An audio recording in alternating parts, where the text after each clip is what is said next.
Que vous luttez aussi pour la démocratisation de ce pays, du Togo, et que parfois vous dénoncez certains trucs, parfois dans vos propos vous dites que M. Faure-Gnassingbé doit quitter. Vous êtes là à faire d'autres choses à part ça ou bien?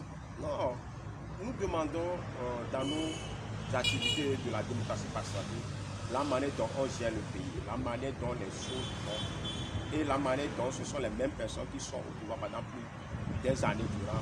C'est ça qui nous amène à dire que Faure-Gnassingbé a déjà fait des années, il doit partir. Quand on voit nos hôpitaux, l'état de nos hôpitaux, l'état de nos écoles, de nos routes, et quand on rentre dans nos milieux, la manière dont les gens font la culture, ces choses-là nous amènent à dire que Faure-Gnassingbé doit partir. Mais ce n'est pas question que Faure-Gnassingbé doit partir.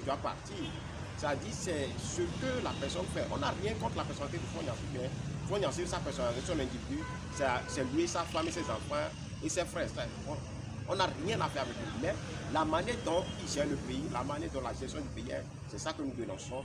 Et pour nous, on n'est pas là pour dire non, il faudrait que le changement, non. Mais à part le changement, en tant que citoyen, quelles sont les valeurs qui sont dans notre constitution et comment est-ce que nous, les citoyens, nous pouvons, à partir de nos moyens, nous organiser pour faire quelque chose. C'est ça que nous sommes en train de faire partout où nous allons, pour développer des petites initiatives que des citoyens doivent le faire.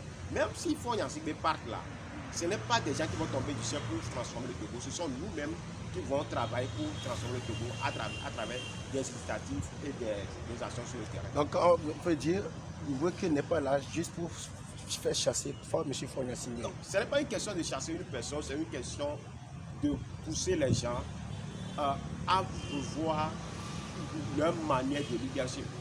Et le leadership, ce n'est pas une question de s'accrocher au pouvoir.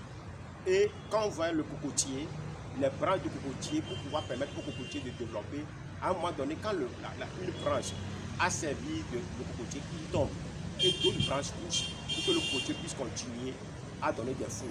Donc, pour qu'un pays puisse continuer à donner des fruits, à puisse se développer, il va falloir que les différentes générations puissent passer.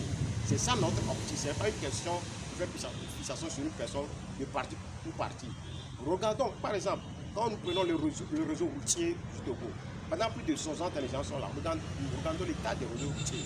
Ce sont des obstacles au développement. C'est l'ensemble de tout cela qui nous amène à dire que eux là, ils doivent partir pour permettre à d'autres groupes jeunes ou bien à une nouvelle manière de voir, de faire dans le pays, d'émerger pour que le pays puisse se développer, pour que chaque Togolais puisse en bénéficier, pour que chaque Togolais puisse développer son potentiel humain partout au même moment.